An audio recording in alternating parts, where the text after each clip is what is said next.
All right, so spring camp has been open for about a week now. There is some intel that's happening, and high level, it sounds like spread and smash. The spread and smash Chip Lindsey offense is higher octane and higher tempo than we thought. And that begins, of course, with whoever's going to be under center. And TJ, I believe you might have a tidbit or two on Bryce Underwood, who apparently is coming in early, staying late, doing the right things early on here. Love to hear kind of what you've been hearing too. Yeah, absolutely. I mean, so as we know, spring ball just kind of started as of last week. So there's only been a few practices. I think there's been two practices in pads. The rest have been walkthrough shorts and t-shirts, etc. But what we do have in the early indications of what's going on is Bryce Underwood is in fact first in, last out. Everything we heard about him in terms of his work ethic, demeanor, it's through action is showing. So that's good to hear. Something that I think we can all be excited about. The thing that's very interesting, I'd say the most interesting tidbit of information that I've received recently is the offense is actually pretty up tempo. The early read of the offense is that Chip Lindsey is pushing the ball through the air. It does have an up tempo, a quick snap process that they're implementing early into this. There does seem to be a focus on more air yards. Sharon Moore did make a comment that, they're going to maintain their running, but they're looking to be more versatile in the air attack. And from all the accounts from not only recruits, because there have been some recruits who have mentioned some of this, but even some things I've heard on my end, this offense is definitely more aggressive through the air, and they do look to take their shots. And it's very exciting to hear that. I think that's music to Michigan's ear. And that's just the early read of what we're hearing on practice. Obviously, we'll follow up with it in terms of what are we hearing next week or the week after and so forth. And then obviously we'll be able to look at it in the spring game. But early reports are this offense has an aggressive air attack approach to it, which we're excited to hear. And the running identity is going to be maintained at Michigan the way it looks right now. That's really exciting. And I think that there's some talent that at times in North Carolina, I don't even know if Chip Lindsey had some of the talent that he has now at the running back core. A player like Justice Haynes, an up-and-comer like Jordan Marshall, who basically single-handedly ran that game against Alabama as the primary running back. So he's going to be able, I think, to be very versatile from day one, even if Bryce isn't quite ready against the New Mexico Lobos. I feel like he's gonna be able to be versatile, even with Mikey Keene in there. Yeah. So what's interesting is regarding like the quarterback rotation and that whole room right now is there's been some reports. So like what we've heard is, Bryce and Mikey Keene are rotating, but dude, Jaden Davis is also getting some action. So he's a part of that third rotation. He's the third QB right now, from my understanding. So, because obviously Davis Warren's injured. So, yeah, I mean, so here's what we do know in terms of the quarterback battle.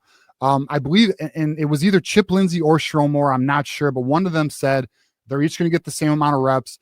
They're going to let these guys kind of battle it out. And he says, look, if it's not decided by spring, it's going to go into fall. If it's not decided by fall, it'll go into the season. Well, I'm quite confident they're going to have things decided by game one in terms of the approach. But yeah, I'm sure it'll actually probably get decided in season actually. But at the end of the day, it's in a good spot, the room, obviously, because we have such a promising prospect in there. But yeah, I mean, we have what we've been looking for, and that is a more aggressive offense, maintaining its identity through smash, through power running, with quality, capable players at some of the skill positions, which we're going to get into when we go through some of these players here, John.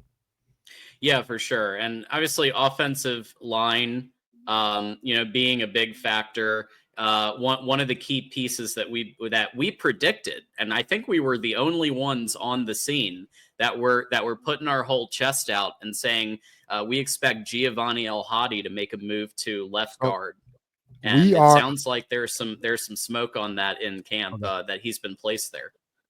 I can 100% confirm we are the only ones who presented that the Giovanni El Hadi move to left guard was something that was promised in the retention of Giovanni El Hadi. And the reason why I can confirm that is because the individual who shared that with me only shared it with me. And he has connections within that situation.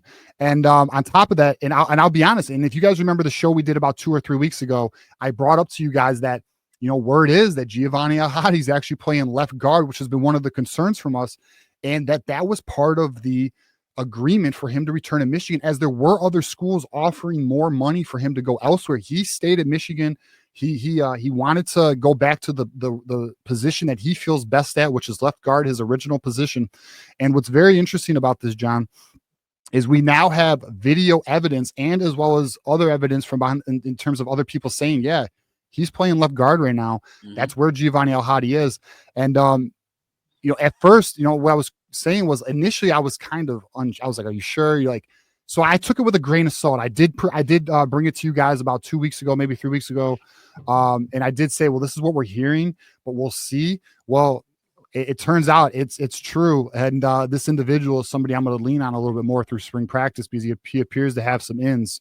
But long story short, I'm not mad at this. I think that's a great transition. If we look at the depth chart, John, we put Giovanni Alhadi at left tackle. So if we look, and this is the other thing we were going to talk about, we know Evan Link is playing left tackle. Yep. So we got Evan Link at left tackle. We got Giovanni Alhadi at left guard. We got Crippen at center. Left side's looking better to me. And then the word is currently that Nathan Ifobi is currently the one who is at the right guard position, Mm-hmm. which was a player that we had on our radar and said he's the one that's expected to fill the left guard position, but he's not filling the left guard position. He's filling the right guard position next to Andrew the Mountain Sprague, or Sprague. Someone's going to kill me in the comments if I get that wrong. Regardless, point is, I'm not mad at this. I am not mad. I feel far more comfortable moving Giovanni Alhadi to left guard. Now that left side doesn't look as dangerous to me. If Evan Link can play at the 11, I know if Marmar's watching, he's yelling right now. Evan Link played great against Ohio State and Alabama. He keeps telling me this all to you. Yeah. You're not wrong. Uh-huh. He did. And if he can maintain that level of play, John, and then you get Giovanni Alhadi in his natural position, I'm liking the way this is looking here. And I'm very optimistic. I'm very optimistic about it. We have to let it gel. We have to let it build and grow. But I mean, it's something that I think is definitely going to be effective for Michigan going forward.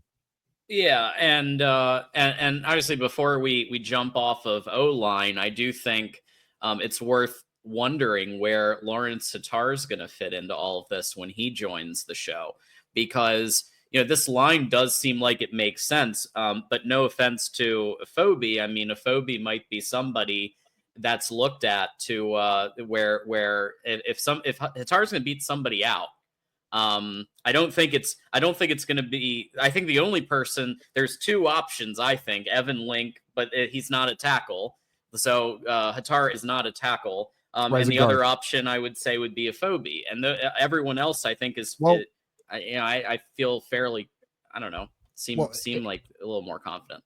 It's possible to kick Blake Frazier inside to guard. We have some options here,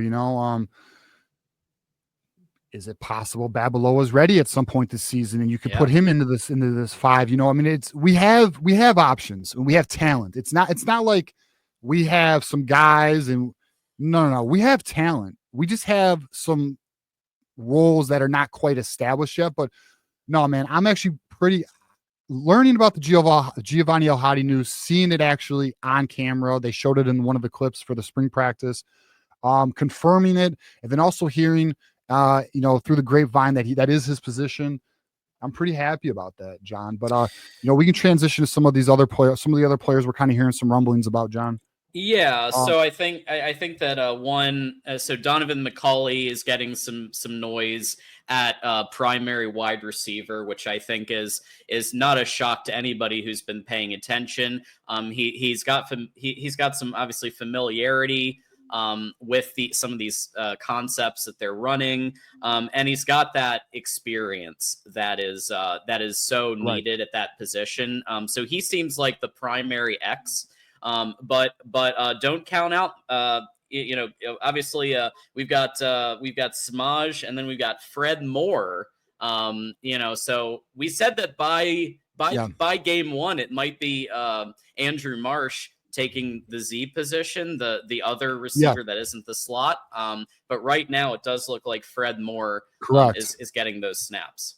Yeah, so to your point, John, it does appear from what we're hearing, right, is Donovan McCulley's at the X, which we anticipated, which if you guys have been watching our show, I've been saying I believe Donovan McCulley is going to lead the team in yards and touchdowns next season. And then Fred Moore is starting at the Z position, which, is to be expected this early in spring ball. Andrew Marsh is a freshman. He's going to have to earn his way up the pecking order. We'll see if Fred Moore maintains and holds that position. But as it stands, Fred Moore is the starting X receiver. And then Samaj Morgan is the starting wide receiver going into camp right now. So those are the three. Not really a surprise. Anthony Simpson is battling Samaj Morgan. So we're going to see how does that battle, what is the conclusion of that battle? Does Anthony Simpson, is he able to overcome the Samaj Morgan lead, or is it going to be Samaj Morgan starting game one? We're going to find out. I'm sure we're going to have, like I said, over the next few weeks, we'll have additional intel. We'll figure out what's going on. But it's kind of as we expected. I mean, outside of the Giovanni El-Hadi thing, even though we did have the news about him potentially playing left guard, because that's what we were hearing, and it did come to fruition. But the receivers and where they are, it's kind of what we anticipated going into spring ball here, John. Yeah. Yeah, I think that someone else to watch, or people to there were some questions about Rod Moore and how ready he was, and it does look like, as we shift a little bit to the defense, that they do expect Rod Moore to be back by the summer. And full go, which is really exciting. And so they're going to be trying him at some different places. They haven't settled. We think he's going to eventually land at nickelback. That's our, I think, one of our nickelback, or we think, at least I think he will. But we're discussing where he's gonna lead. But that just kind of seems like it makes sense. But we'll see. But that was a very encouraging piece of news. And Shamari Earls will definitely be in the 2 deep. So at corner, that is a direct quote so that's that. I think that's all really positive, because we've been talking about Shamari Earls and his talent. Seems like that's one to watch. So Michigan views Shamari Earls as a 5-star talent. They view Shamari, like it has been since he's been. That's why they were so aggressive. That's why they stole him from Georgia. Their assessment of Shamari Earls is that he should have some contribution to the team during the season at some point when he's ready. Much like Will Johnson, and I got to be mindful because Will Johnson, we know, guys, special player, first-round talent, made an impact his freshman year, especially once the season progressed. There is a belief that Shamari Earls is going to get on that field at some point this year and have some significant playing time. I want to caution, the corner is such a tough position for a young freshman to transition to the D1 level. But let's see if he can do it, because Michigan is without question very high on him. We know he's wearing number 2, the iconic number 2. It's not for participation. It's because he's that dude, bro. So we'll see if how it translates. I'm excited for it. There does seem to be some buzz already early in the spring ball, and it's just something that we're just got to keep our eye on as it develops. Yeah, and the defense was always, once it was clear that Wink Martindale was staying, I had a bit less of a concern of the defense and a bit more of a concern over just the unknown of what this offense could look like. The fact, now look, we have been hoodwinked before. We have been told before, speed and space with Gaddis and some of these things, but the fact that we're hearing it from a variety of places, this isn't coming from one source, one news outlet. This is coming from a variety of places and people that we know. And so this does seem to be more encouraging than I think just the made up BS that turned out to be the Josh Gaddis news. Well, that's the thing, John, is we look, here's the reality. We got fed a lot of shit last fall. So we got to be mindful here. But I think what we can do is just, we'll take the information, we'll vet it to the best of our ability, and what we'll bring to you guys is what we think has some accuracy to it, and we'll also provide we'll provide a word of caution, like be mindful here, right? Like like what we're seeing, the early indications of this offense. Yeah, I mean it's obviously what we want to hear, But we'll see. We'll get a better idea when we all can look April 19th at what it kind of looks like. But I'll tell you this. I'm quite confident it's being as advertised, because if you listen to Sharon Moore, and John, I do have some more players I want to hit on the spring intel update. But if you look at what Sharon Moore has said recently in some interviews, they really want to be aggressive here on this offense. They want to be more dynamic. When we get into the recruiting update, you're going to see some of the players that we're going to be talking about. One in particular is going to have a surprise visit this weekend that is big time, and I kind of have a feeling what the reason is, which I'll share with you guys. But yeah, I mean, Sharon wants a balanced, aggressive offense, and I believe we have the makings of one. Now, you can want it all you want. Now it has to translate. We'll see if they can get it done, John. There we go. And before we get to your final couple of players, I do want to just remind there's been a lot of people asking us questions in chat. Just a reminder, we only take super chat questions, or if you're a YouTube member here at the Michigan Voice of College Football on this show. So please just send a super chat if you want your comment or question to be fielded on screen. With that said, let's get back to some other players to be just mindful of here. Definitely. So another player that appears to be showing a lot of flash is TJ Guy. TJ Guy is showing out right now. In terms of, he just looks like he's ready. Came into camp good, has made some plays. And we knew that, he showed that towards the end of the year. He does look like he's the next one up, right? So we're going to see what he's not just TJ Guy, he's TJ that guy. That's right, there it is. That's right, dude. So he will be starting at the same position. Going into next season. Another name that I know will make a lot of people happy, where there's been some really early indications of just really good play early in practice, and that is Dominic Nichols. So that is the edge player. He's playing behind Derek Moore, so he's a part of the two deep. I believe he was a freshman last year. If I have that, I believe that's right. So we're going into his redshirt freshman year. And word is that Dominic Nichols is looking like he's taking a step. He's making some flashes. It is early in spring ball. Again, there was only been, I believe, 2 practices with pads. And the very first practice with pads wasn't even full contact. It was just like some thumping and stuff like that. So, yeah, man, I mean, we'll see, And then the other player I want to hit on, John, that we didn't really touch on is Justice Haynes. Yeah. Okay. So we have a very interesting battle here.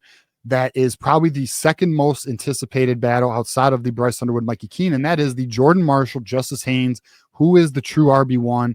And I know a lot of people are like, well, they're just going to split carries because they're both good. And my position, I'm not a believer in a 50-50 splits, because I don't believe those even really happen.